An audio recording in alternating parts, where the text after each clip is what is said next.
Ézéchiel chapitre 7. La parole de l'Éternel me fut adressée en ces mots.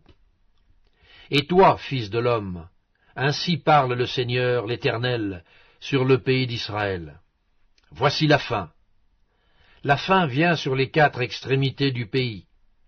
Maintenant, la fin vient sur toi. J'enverrai ma colère contre toi. Je te jugerai selon tes voies, je te chargerai de toutes tes abominations. Mon œil sera pour toi sans pitié, et je n'aurai point de miséricorde. Mais je te chargerai de tes voies, et tes abominations seront au milieu de toi. Et vous saurez que je suis l'Éternel.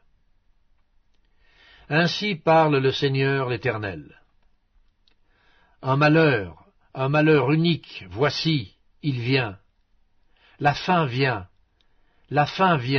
elle se réveille contre toi. Voici, elle vient. Ton tour arrive, habitant du pays. Le temps vient, le jour approche, jour de trouble, et plus de cris de joie dans les montagnes. Maintenant, je vais bientôt répandre ma fureur sur toi, assouvir sur toi ma colère. Je te jugerai selon tes voies, je te chargerai de toutes tes abominations. Mon œil sera sans pitié, et je n'aurai point de miséricorde.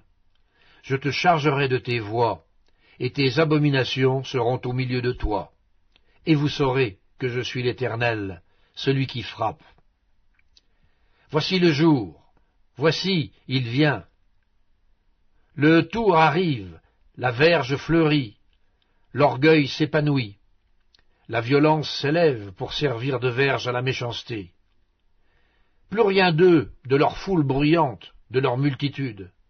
On ne se lamente pas sur eux. Le temps vient, le jour approche. Que l'acheteur ne se réjouisse pas, que le vendeur ne s'afflige pas, car la colère éclate contre toute leur multitude. Non, le vendeur ne recouvrera pas ce qu'il a vendu, fût-il encore parmi les vivants. Car la prophétie contre toute leur multitude ne sera pas révoquée, et à cause de son iniquité, nul ne conservera sa vie. On sonne de la trompette, tout est prêt, mais personne ne marche au combat, car ma fureur éclate contre toute leur multitude. L'épée au dehors, la peste et la famine au dedans. Celui qui est au champ mourra par l'épée, celui qui est dans la ville sera dévoré par la famine et par la peste.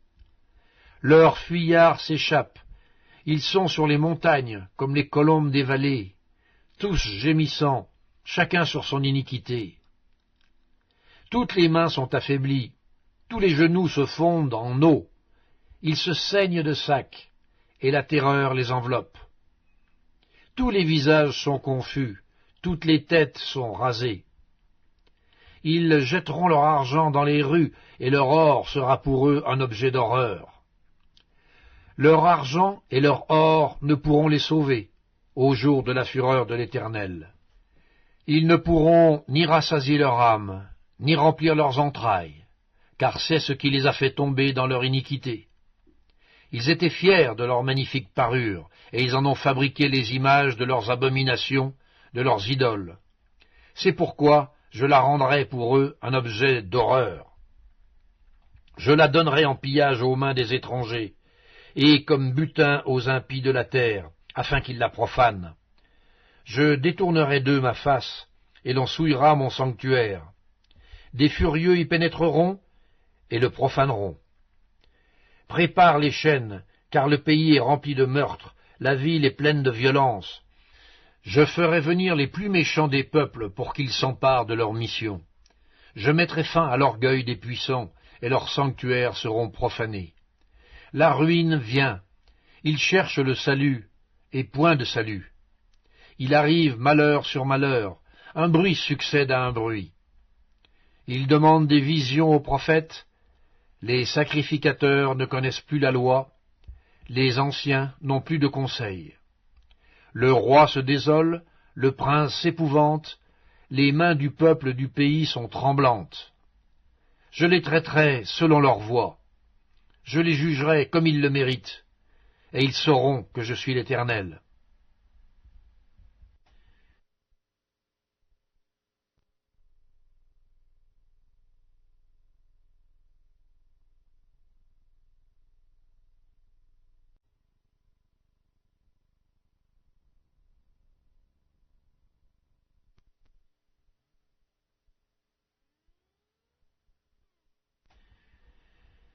Ézéchiel, chapitre 8.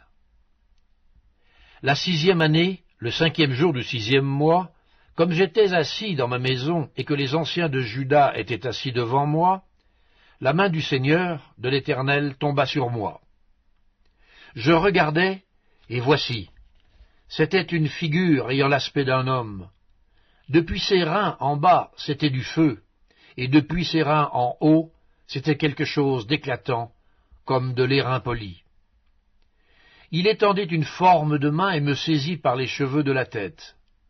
L'Esprit m'enleva entre la terre et le ciel, et me transporta, dans des visions divines, à Jérusalem, à l'entrée de la porte intérieure, du côté du septentrion, où était l'idole de la jalousie, qui excite la jalousie de l'Éternel. Et voici, la gloire du Dieu d'Israël était là, telle que je l'avais vue en vision dans la vallée. Il me dit, « Fils de l'homme, lève les yeux du côté du septentrion. » Je levai les yeux du côté du septentrion. Et voici, cette idole de la jalousie était au septentrion de la porte de l'autel, à l'entrée. Et il me dit, « Fils de l'homme, vois-tu ce qu'ils font, les grandes abominations que commet ici la maison d'Israël, pour que je m'éloigne de mon sanctuaire? Mais tu verras encore d'autres grandes abominations. » Alors il me conduisit à l'entrée du parvis. Je regardai, et voici, il y avait un trou dans le mur. Et il me dit, « Fils de l'homme, perce la muraille. » Je perçai la muraille, et voici, il y avait une porte. Et il me dit, « Entre, et vois les méchantes abominations qu'ils commettent ici. » J'entrai, et je regardai. Et voici, il y avait toutes sortes de figures de reptiles et de bêtes abominables, et toutes les idoles de la maison d'Israël peintes sur la muraille tout autour.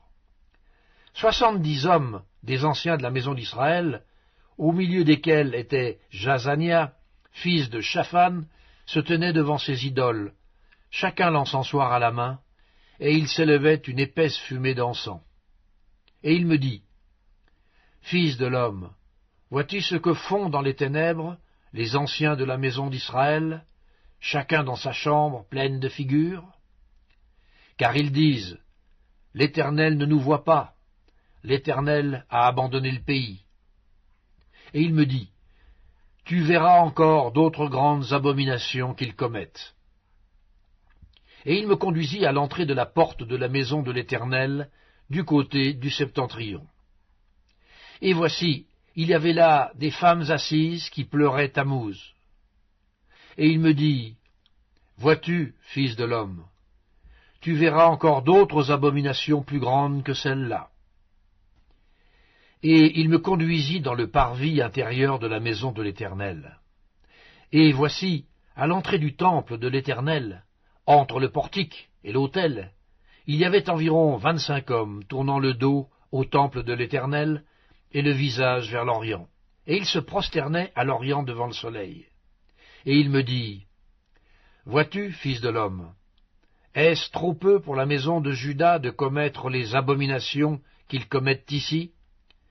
Faut-il encore qu'ils remplissent le pays de violence et qu'ils ne cessent de m'irriter? Voici, ils approchent le rameau de leur nez. Moi aussi, j'agirai avec fureur. Mon œil sera sans pitié, et je n'aurai point de miséricorde. Quand ils crieront à voix haute à mes oreilles, je ne les écouterai pas. »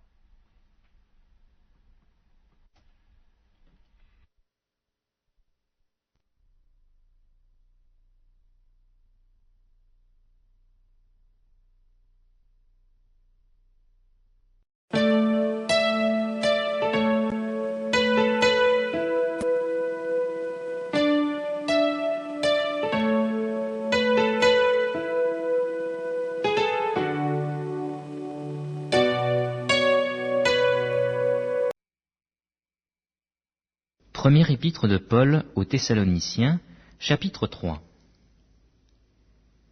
C'est pourquoi, impatients que nous étions, et nous décidant à rester seuls à Athènes, nous envoyâmes Timothée, notre frère, serviteur de Dieu et ministre de l'évangile de Christ, pour vous affermir et vous exhorter au sujet de votre foi, afin que personne ne fût ébranlé au milieu des tribulations présentes. Car vous savez vous-même que nous sommes destinés à cela.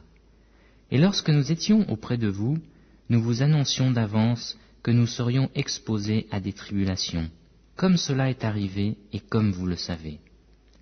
Ainsi, dans mon impatience, j'envoyais m'informer de votre foi, dans la crainte que le tentateur ne vous eût tenté, et que nous eussions travaillé en vain.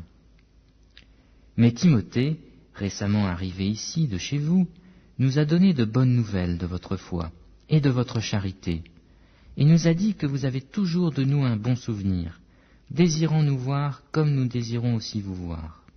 En conséquence, frères, au milieu de toutes nos calamités et de nos tribulations, nous avons été consolés à votre sujet à cause de votre foi.